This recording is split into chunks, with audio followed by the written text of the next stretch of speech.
When Harry Zarofsky answered a phone call a couple years ago from a woman claiming to be his granddaughter and telling him she was in trouble, all he wanted to do was help.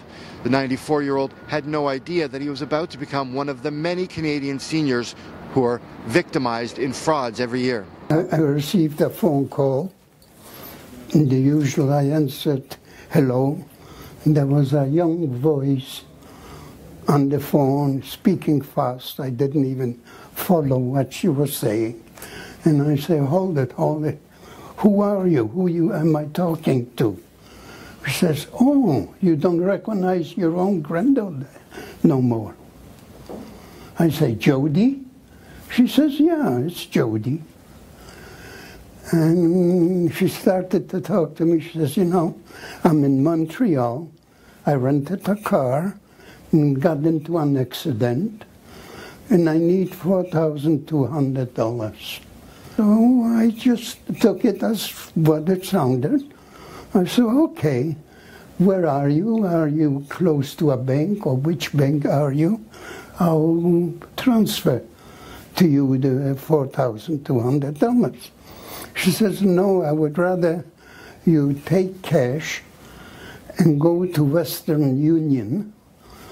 And then she gave me the address from Western Union, Yonge and Steeles, which I lived there, and transfer the money through the Western Union.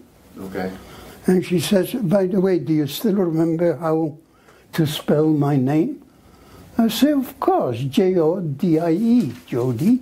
How long in all did it take to go to court and get all the money back? It took about a year. A year. Okay. Living in a big city like Toronto, we all worry about having our house or car broken into, or maybe being robbed on the street. The one crime we don't think about becoming victims of is fraud. And as Stephen Baker of the U.S. Federal Trade Commission tells us, it's actually the one crime we're most likely to experience at some point in our lives. I won't talk about the scam. I will talk about a couple things I think are important to getting our message out.